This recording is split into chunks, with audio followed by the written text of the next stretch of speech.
आप बता रहे थे आप बुक लिख रहे हो जिसमें बहुत सारे ऐसे कहानियां और एग्जांपल्स हैं जहाँ पर आपने टफ डिसीजंस लिए हैं, जहाँ पर गंभीर डिसीजंस थे कि आगे गोवा पीछे खाई वाला सिचुएशन हर जगह यू डोंट नो, एंड वहाँ से आपने रास्ते निकाल के you taken decisions, right?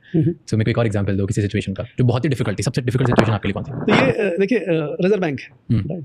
Reserve bank Bharat सरकार का एस्टैब्लिश किया हुआ इंस्टीट्यूशन है। भारत सरकार का जो काम था करेंसी छापना, करेंसी बनाना, वो काम रिजर्व बैंक को दिया। ठीक है। करेंसी बनाने और छापने के धंधे में प्रॉफिट होता है काफ़ी, क्योंकि करेंसी छापने की कॉस्ट जो होती है वो तो बहुत कम है, लेकिन करेंसी की जो वैल्यू है वो काफ़ी ज़्यादा है। तो उस वैल्यू के बदले में जब आप जारी कर देते हैं तो आपको जो ब्याज मिलता है उससे आपकी आमदनी काफ़ी ज़्यादा होती है उसके मुकाबले जो कि उसकी कॉस्ट है, राइट?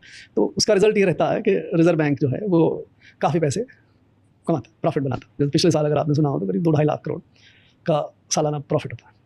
फिर अगला इशू इसमें आता है कि ये जो प्रॉफिट कमाया वो कहाँ रहना चाहिए? रिजर्व बैंक के पास ही रहना चाहिए या सरकार में जाना चाहिए? ठीक है, देश का नियम ये है कि भाई अगर आपको अपने प्रोविजंस वगैरह बनाने के लिए ज़रूरी है उतना रख लीजिए, बाकी जो है वो सारा प्रॉफिट जो है सरकार में जाना चाहिए। तो एक स्थिति ये बनी वहाँ पे कि आप रिजर्व बैंक जो है वो ये करने लगा कि प्रॉफिट का काफ़ी हिस्सा वो रिजर्व बैंक रख ले और सरकार को कम दे, विवाद बढ़ा। ठीक है, काफ़ी पब्लिकली भी बहुत इसमें चर्चा हुई, बहुत सारी एजेंसीज ने। एनीवे, सो उसके बाद फिर हमने जब ये मामला उठाया कि नहीं भाई आप नहीं रख सकते, ये पैसा तो भारत सरकार का, भारत सरकार के पास आना चाहिए।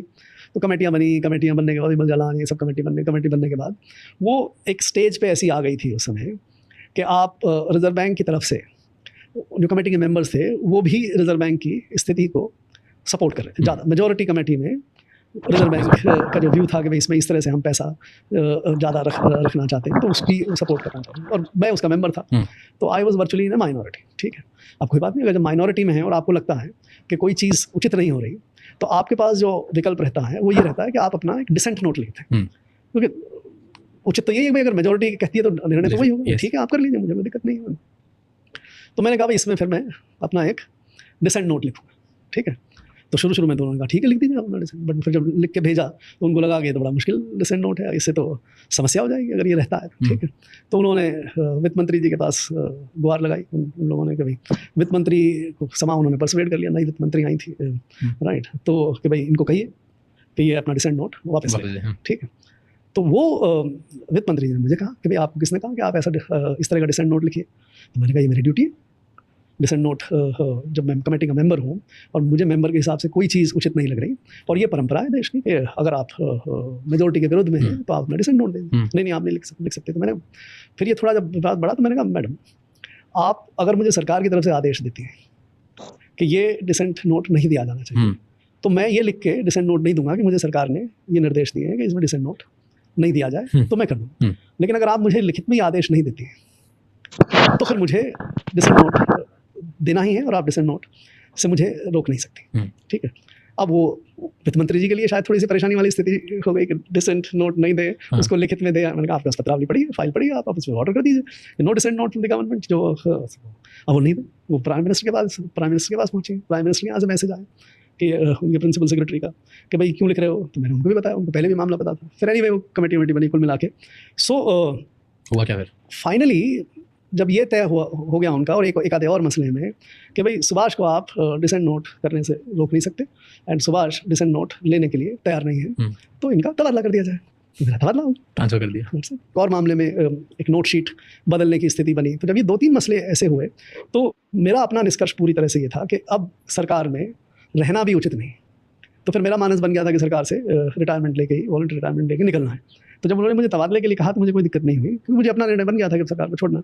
सो मैं इस बात का पक्षधर नहीं हूँ कि आप मूल मुद्दों पे, एसेंशियल प्रिंसिपल्स पे, फंडामेंटल बातों पे कंप्रोमाइज़ करें इस होप के साथ या इस बिलीफ के साथ कि शायद आप रहें तो आप ज़्यादा काम कर सकते। आप बिलीव नहीं करते? I don't believe in that. So एक पॉइंट अगर आ जाता है तो you have to take a call. See I agree कि प्रिंसिपल्स के साथ सैक्रिफाइस नहीं करना चाहिए। खुद की जो वैल्यू सिस्टम है, खुद के जो प्रिंसिपल्स हैं, खुद को जो सही लगता है गलत लगता है, उसके लिए जो प्राइस है वो पे करनी चाहिए, राइट?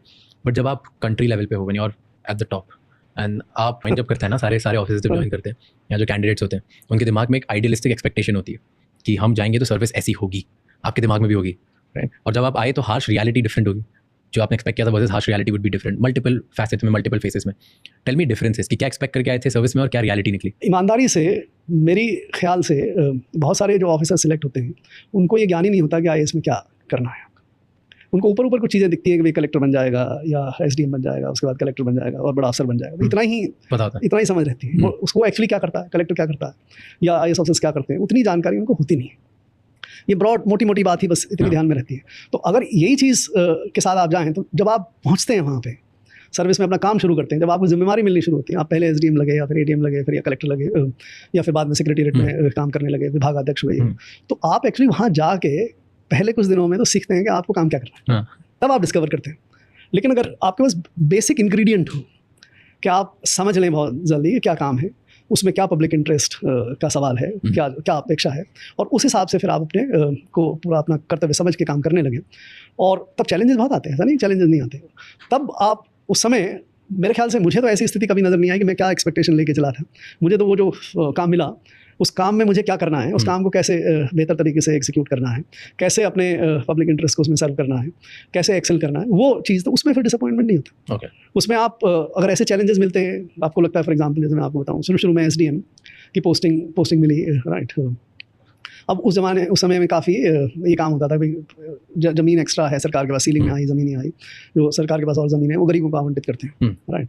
अब अच्छा काम है, उससे जो फालतू जो सरकार की ज़मीन पड़ी है उसको अगर आप गरीब किसानों को दे दो, वो भी खेती कर लेंगे, उनका भी फ़ायदा हो जाएगा और साथ में देश का उत्पादन बढ़ेगा। इसी यही पब्लिक इंटरेस्ट, बहुत बढ़िया काम है, राइट। सभी इसमें नुकसान क्या। अब हकीकत में जब आप पहुँचते हैं तो आप क्या देखते हैं कि कुछ जगह पे जो है वो बड़े किसान ने कब्जा कर रखा, राइट, और नियम के हिसाब से आप बड़े किसान को नहीं दे सकते, राइट। अब आप छोटे किसान को अगर वो दे दें तो आप उसको बड़े किसान का दुश्मन बना दें, उसको बजाय ज़मीन मिलने के वो कोर्ट कचहरी के चक्करों में लग जाए। अब ऐसी स्थिति में आप क्या करें, क्या करते हो, राइट। तो मैंने जो किया वो अनकन्वेंशनल था। क्या किया? मैंने ये देखा कि भाई इसमें देखिए खेती होने का पर्पज़, देश के उत्पादन का पर्पज़, तो वो भी सर्व हो जाएगा अगर बड़े किसान को भी मिल जाए, राइट।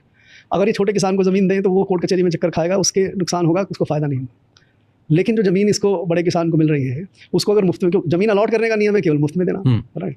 तो मेरा अपना सोल्यूशन तो पूरी तरह से कानून सम्मत नहीं है, मेरा अपना सोल्यूशन ये था कि भाई अगर हम इस बड़े किसान, जो स्ट्रिप है केवल, बाकी नहीं, अगर जहाँ हम खाली करवा सकते हैं वहाँ खाली करवा दें, लेकिन जहाँ खाली नहीं करवा सकते, स्ट्रिप ऑफ लैंड है जो उसके पास ज़मीन में लगी हुई है, अगर हम उससे पूरा पैसा ले लें और उसको दे दें, राइट, और वो जो छोटे किसान को दूसरी जगह ज़मीन दें जो खाली है, तो शायद सबसे बेहतर। अब ये नियम नहीं है कि आप उससे पैसे ले सकते हैं, तो क्या करें, तो क्या किया? तो मेरा अपना तरीका मैंने ये निकाला कि भाई आप ये पैसे जो हैं वो पंचायत में दान कर दीजिए, राइट। तो पंचायत फिर जनता के काम करा लेगी।